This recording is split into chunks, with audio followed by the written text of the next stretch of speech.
reasons I am getting very tired of talking about video games online is because of the pure copium that comes from my opposition, the enemy, the heaven smile, the people who religiously throw themselves at Nintendo, desperate to try and find something they can use to diminish the success of the biggest video game company in the industry. Whether they're throwing FromSlop or Cyberpunk 2077, the result is always the same, right? No matter how many times they try, the results will be the same. So when you look at what these people are doing, when you look at like the narratives and the copes and just how quickly games fade from memory, it's really easy to kind of forget what the narrative was initially. It is very difficult in a lot of ways for people to process like all the nonsense that comes out. And as a result of that, things are said by game journals that are completely untrue but get passed off as the absolute truth because, well, game journals said it. It doesn't matter that like nobody trusts them anymore. It doesn't matter that these people have shown time and time again they don't know anything about video games. Like people are willing to go along with claims made by the gaming media as long as it suits their narrative, right? So Baldur's Gate 3 is a really good example of that, where you had a truly successful game last year, Tears of the Kingdom, and then you had Baldur's Gate 3. And game journals were very desperate to promote Baldur's Gate 3 over Tears of the Kingdom and went to really great lengths to do so. They gave it like perfect scores, they gave it Game of the Year awards, they worshipped it, they lied about the sales numbers, right? And now that we have a pretty good idea of how much Baldur's Gate 3 actually sold, which is significantly less than was originally reported and significantly less than Tears of the Kingdom, and not to mention several other Nintendo games, what you see here is a complete and utter fabrication slowly starting to unravel, right? Game journals have to move on to the next big exciting thing, and as a result of that, they have to leave Baldur's Gate 3 in the dust. It was inevitable, right? But when you compare like people who are actually passionate about video games, people who actually play them and like them and will talk about them for fun, like you'll see them talking about games like Star Fox Zero and Devil's Third and Tokyo Mirage Sessions, Xenoblade Chronicles X, years after the gaming media successfully managed to downplay them in the common spaces, right? But for these heavily shilled, like heavily promoted games, stuff like Baldur's Gate 3, stuff like Elden Ring, stuff like Black Myth Wukong, the reality becomes crystal clear. It doesn't matter how much the games sell or how high the critic scores are. The reality is that these games are simply not as good as the Nintendo alternatives. And we keep seeing this crop up over and over and over again to the point that whenever you see someone try to tell you that, like, say, Horizon Zero Dawn is better than The Legend of Zelda Breath of the Wild, you just kind of roll your eyes at it because it is a completely false statement. There is really no disputing that at all. It's not a matter of preference. It's not a matter of what console you own. Breath of the Wild has clearly left far more of an impact than Horizon Zero Dawn, which was heavily astroturfed, which was shilled by Sony executives, which was bundled with a bunch of consoles, right? And the failure of that IP extends far past the original initial release.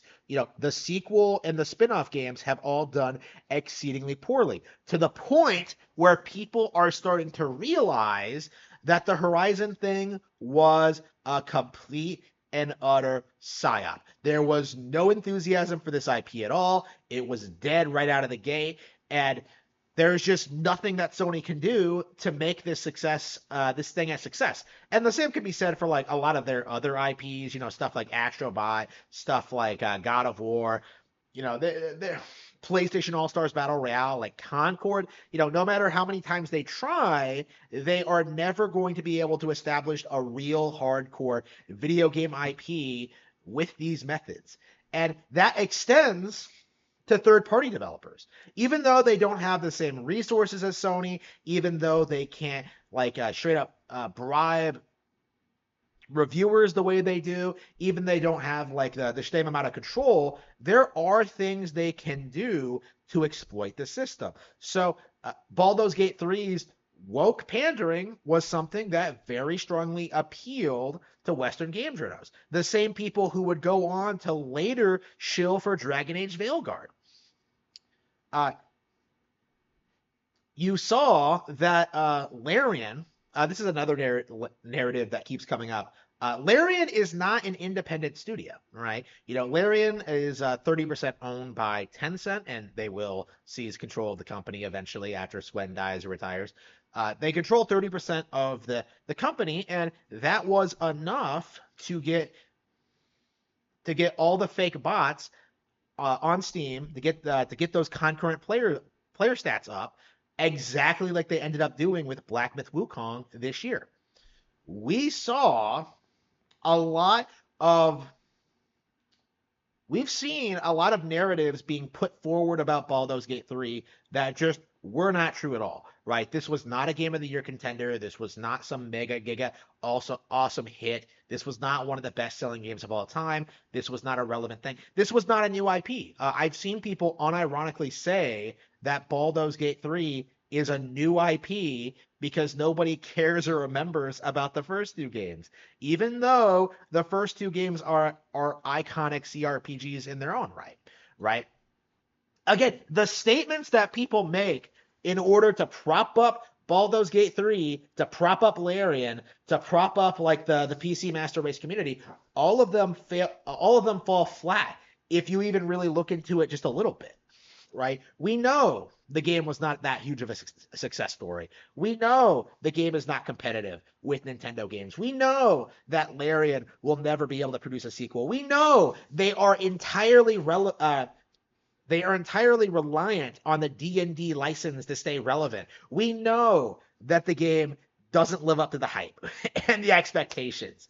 Like, we know that this game has gone absolutely nowhere. But right now, all we're seeing is just a bunch of people just delusionally denying the obvious, right? There was no way for Larian to compete with Nintendo long term. They didn't even really do it at the height of their popularity. They were stomped by Zelda, stomped by Mario, stomped by Pokemon, stomped by everything else Nintendo does. But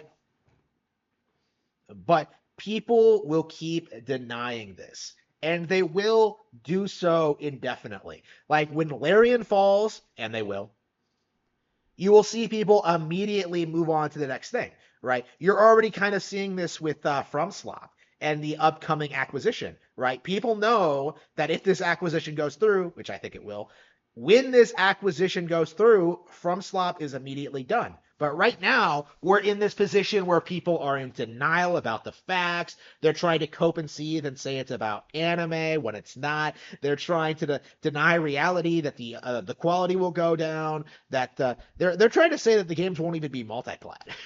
The games won't even be exclusive, right? They are denying the reality of the situation. That Sony PlayStation is toxic to third-party developers, and that this is a reoccurring problem. They bought Bungie and did nothing with them.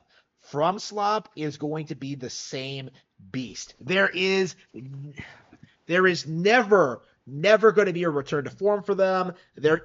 It's all going to collapse. It's all just like a complete colossal waste of everyone's time, right? You can lie to yourselves about Baldur's Gate 3 being Game of the Year 2023 all you want, but 10, 20, 30 years from now, the games that people really remember from this period are going to be Mario Wonder and are going to be Tears of the Kingdom, right? There simply isn't room for Baldur's Gate 3. Like, again, I just mentioned how Baldur's Gate 1 and 2 are considered obscure by Baldur's Gate 3 fans, to the point where most of them don't even know they exist, that they're even real. You know how like Final Fantasy X, like Jet invents like the Jet Shot Mark III to get people to keep coming back, like hoping to see like Mark 1 and 2. That's what people think Baldur's Gate 1 and 2 are. They literally do not believe that Baldur's Gate 1 and 2 are real things that exist.